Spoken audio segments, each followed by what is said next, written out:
Welcome back, everybody. Now today I'm taking a look at 4 different dash cams in 4 different price categories, all of them best sellers. That's today's video.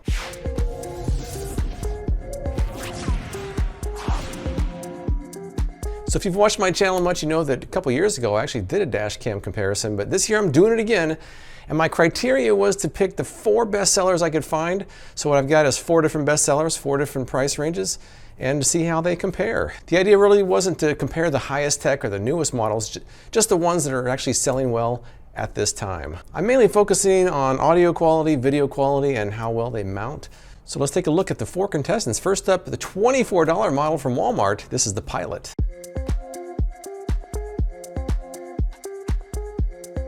Let's start with the Pilot. This was the cheapest of the bunch. I bought this at Walmart. It's listed as a bestseller at Walmart.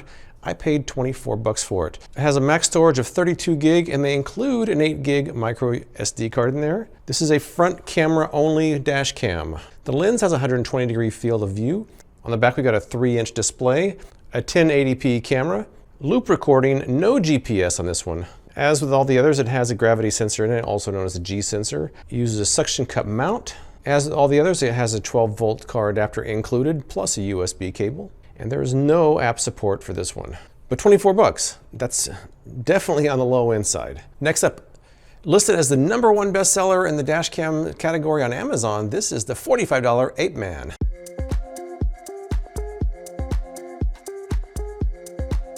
This is the Apeman, the best name of all of them by far, the Apeman. Max storage of 64 gig, no SD card included in this one, none. So I put a 64 in here. This is also front camera only. I paid 45 bucks for this. It's listed as #1 in the car dash cams on Amazon. 170 degree field of view. On the back, we got a 3-inch display. The camera is 1080p. It has loop recording, no GPS. It does have a G sensor. It has a 1.8 aperture and WDR, which are both good for low light. This has adhesive or suction cup mounting. And again, 12-volt car adapter and USB cable. No app support for this one. The third contestant is another one from Amazon. This is a little more expensive. This is the King Slim.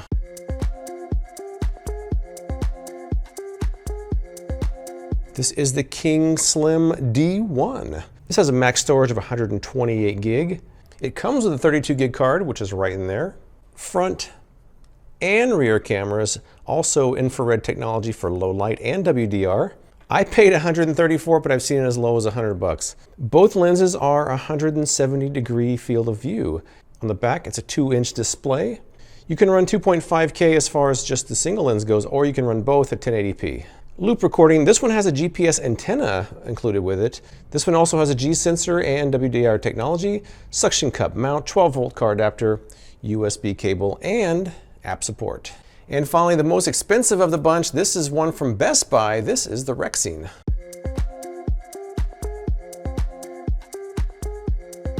And finally, the biggest of the bunch, this is the Rexine. This one will go for $180 to $200. This was listed as a bestseller on Best Buy. Max storage of 256. It comes with a 32 gig SD card, which is right here. It has front and rear cameras.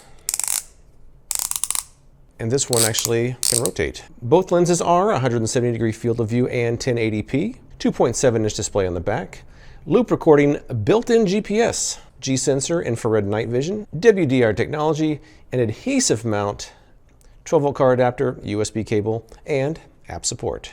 All 4 of these do offer parking motion detection, but that really requires a hardware kit, which I did not have for all of them, so I'm not really going to go too much into the motion detection feature. Let's take a look at the mounting of all 4 of these dash cams. Now the Pilot, the Apeman, and the King Slim all have suction cup mounts, which I prefer for a dash cam because it makes it easier to move around. Unfortunately, the Rexine, it comes with a adhesive.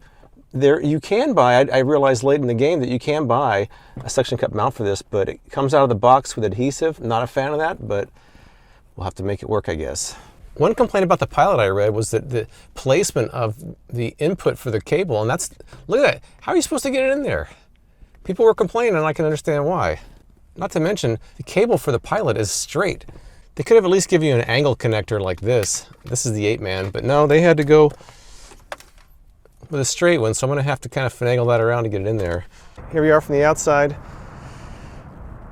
Not a fan of the adhesive. I really am not. I wish it was a suction cup out of the box, but it's not. I guess I gotta deal with it though. I also need to make sure that's pressed on a little better. I can't tell if that's pressed on all the way or not. One of the disadvantages of adhesive is it's hard to move once you get it in place. All right, I now have the power connected to all four of them. We have the pilot. That was not easy to get in there. Very difficult. It's actually still kind of in the way, as you can see. The Apeman, that was actually probably the easiest. King Slim.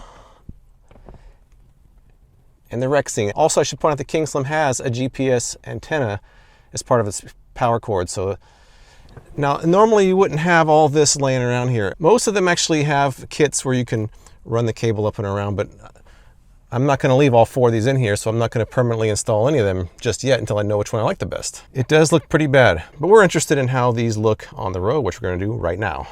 All right, pilot is recording. Apeman recording. King Slim recording, and the Rexing is recording. They're all recording. It's hard to tell in the daytime. I would say, actually, just looking at these, the brightest is actually the Apeman, just in the daytime.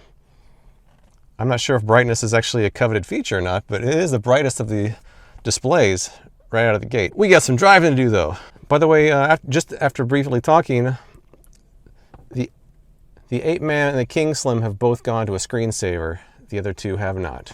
So preliminaries out of the way, let's take a look at the daytime and then the nighttime test to see how they all worked. This nice straight open road, let's take a look at all four of them together, see how they look. Is one brighter than the others? Is one darker? How the colors look. Now the angle that I'm pointing them at is not, I didn't spend a lot of time placing them, so that if they're pointing off to the angle or if they're tilted, that's my fault. Right now we're just looking for clarity of picture. And again, I haven't seen these yet. I have not tested these out, so I'm gonna, after I am done filming here, I'm going to take it inside and take a look. I don't know which one's going to be the best. I really have no clue. They're all supposed to be 1080p. Now let's take a look at these one at a time now. Let's try the pilot first. This is the $24 from Walmart. I'm not sure if it has a good audio or not, but I'm going to try the audio for the pilot, which should be right here. And then I'm going to try the audio from my digital recorder and my lapel mic. So how's the pilot look? How's the pilot sound? Next up we have the Apeman, which is the greatest name ever for a dash cam. I don't know why. But let's see how that one looks, let's see how that one sounds. This is going to be the video from the Apeman. I'm not sure which audio I'm going to use depending on how good the audio sounds, but I'll switch back and forth and I'll have an overlay showing which one of these I'm using. All right, next up, let's try the King Slim. King Slim's next. How does this video look? And I'll switch back and forth from the audio. Do the audio from the King Slim, and then we'll do the audio from the digital recorder. How clear is everything? Yeah, I have 4 dash cams. I have the right of way. All right, let's try the Rexing now. This is the most expensive of the bunch. It's also the one that has the mounting system I like the least. How does the quality look? The quality should be pretty good on this camera. It's the most expensive of the bunch, so I would hope that it has some of the best quality out there. All right, driving into the sun, how does that look? I'll do all 4 cameras right now. How does that look? I just had my car washed, so the windshield shouldn't be dirty, but hopefully there isn't too much of a reflection on here. But I did want to drive into the sun to see how that looked. All right, what I want to do now is try the 2 cameras that have rear cams. So let's switch to that right now. I wore this bright red shirt, so hopefully you could see the color. Well, actually, I only think one of them is in color. I think the other one's in black and white. So I think that one of them has a black and white rear camera, one has a color rear camera. So hopefully my red looks good on my color rear camera. And let's try the audio again, once again. So we'll try the audio from the King Slim. And then we'll try the audio from the Rexing. And now we'll try the audio from our digital recorder, which is going to be better than all of them.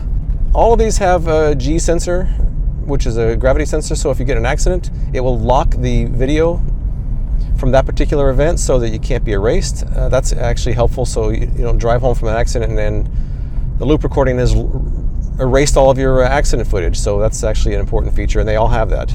Now, assuming this turns out right, I'll alternate the video, I'll alternate the audio, so you can get a good idea of how each camera looks. It's not just about camera quality. Camera quality is certainly important, but there's other features as well. Like I'm a little disappointed that the Rexing camera doesn't have a suction cup out of the box. I'm disappointed where the connector for the pilot plugs into, which is right in the way of the mount. So it seems like they all got some pluses and minuses. The King Slim does have a nice, attractive clock on it when it goes into its screensaver mode. I'll show you a picture of that in a little bit. All right, so next thing to do is go home, pull all the SD cards out, make sure they all recorded. Assuming they did, then I'm gonna go back out at night and try the night version of how these dash cams all worked. If you're wondering how I'm powering all these in my car, look at this monstrosity down here. Whoa. I got 3 of them plugged into this, and I've got a 4th one down there. So that's how I did all 4 of them. It's not pretty. Cord management is not my specialty, I guess. I'm also not planning on keeping all 4 of these in here, so I didn't really spend a lot of time worrying about the wires. Another problem with the SD card is the SD card is right there. There's almost no room. Look at this trying to get it out of here. I have to squeeze it. There's almost no room between the SD card and the glass. It's very tight. Not a good system.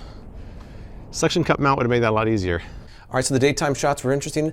It's time to go back out and see how they work for the night tests. How about some night shots from all 4 of these dash cams? Now this road is kind of on the darker side. I got a little bit of traffic coming on the other way. Let's take a look at all 4 of them at the same time and see how they look. Now, I went back and looked at some of the daytime footage. I was not very impressed by the pilot footage. It seemed like it was a little bit lower quality than the rest of them. I was also very disappointed in the King Slim audio to the point where I wonder if it's a defective unit. The audio is so bad. My other observation is I'm disappointed once again in the Rexing mounting solution, because if I had come with a suction cup, I could be a little bit more precise in where I aim it. Right now I'm kind of stuck with it, literally, on my windshield. I can't fine tune where it's placed. I can't fine tune where it points. So let's do these one at a time now. First up, let's go with the $24 Pilot. How does that look? The Pilot from Walmart. Bestseller there. I think it was only 3.8 stars though, which isn't overly impressive. All right, next up, let's try the Apeman. Apeman, the $45 dash cam. How does that look? And I'll also try the sound as well. How does it sound and how does it look? Switching over to the $100 King Slim. What do you think about that? King Slim at night. King Slim rear view at night. How does that look? I can see the infrared lights lit up on there. I'll have to grab my camera later and show you what I'm seeing. All right, now let's take a look at the Rexing front view. Let's see how that looks at night. It has one of the better pictures, it's just the audio is very disappointing. Now let's take a look at the Rexing rear view. Here I am, it should be just a black and white once again. I also see the 4 infrared lights on that one as well. I'll grab my camera and show you that one as well. It really seemed like all of them but the Pilot in the daytime were acceptable, video quality wise. King Slim was pretty unacceptable audio wise. We'll see how they all look at night. Hey, don't cut me off. Oh, another thing I should point out is that I set all of these clocks at the same time yesterday before I charged them all, and not all of them are actually accurate anymore. I don't know how that works. I set all of them at the exact same moment, and they were all accurate. And when I plugged them in today, a couple of them were not right. It is 5:45 p.m. on January 6th, and I'm not sure if any of these... Oh, I see the King Slim is correct, but the clocks did not hold their time. At least a couple of them didn't, and that was kind of disappointing. Something I also wanted to point out is that the SD cards were easy to remove and put back in for 3 of the dash cams, but for the Rexing it was actually quite difficult. The way it's mounted up against the glass and having the SD card at the top, not easy. I think you're supposed to be able to take it off the mount, but I was having a hard time doing that, so it's not very user-friendly as far as the SD card on the Rexing goes. Very disappointing since that's the most expensive model. So I'm going to wrap up the nighttime shots and then wrap this thing up. So that's what we have. Pilot, Apeman, King Slim, Rexing. At night, the brightness is about the same for all of them. All right, I'm going to discuss the pros and cons from each dash cam using the video from the dash cam I'm discussing. Let's start with the Pilot. Pros would be the price at 24 bucks. That's actually a great price for that. And the mounting with the suction cup, it actually goes on there quite well. And that's about as far as the pros go with that one. There's 3 major cons about this one that I can't get past. Number 1, the daytime picture is not very good. The nighttime picture is very bad. And the placement of the USB connector where it goes into the camera is so bad the person that designed it needs to go back to the drawing board. This is awful. I think for 24 bucks, I'm not sure what you would expect, but you might want to go up to a higher price range if this is as good as it gets. All right, let's talk about the Apeman, 45 bucks. I think the picture quality in the daytime and the nighttime was actually pretty good, and the audio wasn't bad either.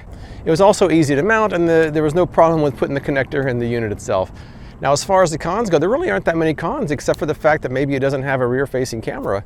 But I think for the price, 45 bucks, what you get, it's not bad. Let's talk about the King Slim now. I think that the daytime and nighttime quality is quite good.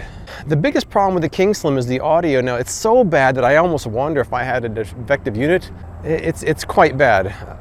The other problem with this one is that the rear camera, it's only in black and white, and the nighttime vision isn't as good as the Rexing is. I think that if the audio is a defect, then it might not be bad for 100 bucks. If that's how all the audio sounds, definitely not worth it. I just realized people are wondering why I'm talking to my car out here. All right, let's talk about the $180 to $200 Rexing now. The front camera is quite good, and the rear camera is the best of the two rear cameras that we had as well. I actually think the rear camera was quite good. I think of the two rear cameras, the Rexing is clearly the superior of those two. Now, as far as the cons go, I was a little disappointed with the picture quality at night. It was a little bit grainy compared to the King Slim, maybe not even better than the Apeman, which is only 45 bucks. The other problem is the mounting. They should have included a suction cup in the box. I'm very disappointed about that. Not only can you not move it easily, but also it makes it difficult to get the SD card in and out of there.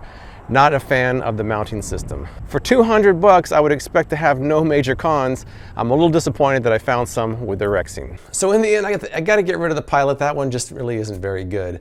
If you're looking for an inexpensive dash cam and you're not worried about the rear camera, the Apeman is actually a pretty good choice. As far as the two more expensive models goes, I'm a little disappointed because both of them seem to have features that were not very appealing to me. As far as the King Slim goes, the audio was bad. As far as the Rexing goes, the mounting wasn't good unless you buy another suction cup for it, and its night shots weren't really as good as I expected. This might be anticlimactic, but for me, I'm going to stick with the Vantrue I reviewed 2 years ago. It's better than the two more expensive models I reviewed here. In fact, I'll give you a quick clip of how that looked 2 years ago and compared to how the two more expensive models look today. All right, let's take a look at the daytime shots now. Let's look at the Vantrue right now. We're gonna do the Vantrue audio and video. Vantrue audio, how does my green striped shirt look on the rear camera? How does that look?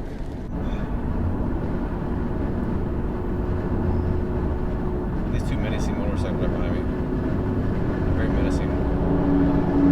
So if you're in the market for a dash cam, hopefully I provided you some useful information. I appreciate you watching, and I'll see you next time.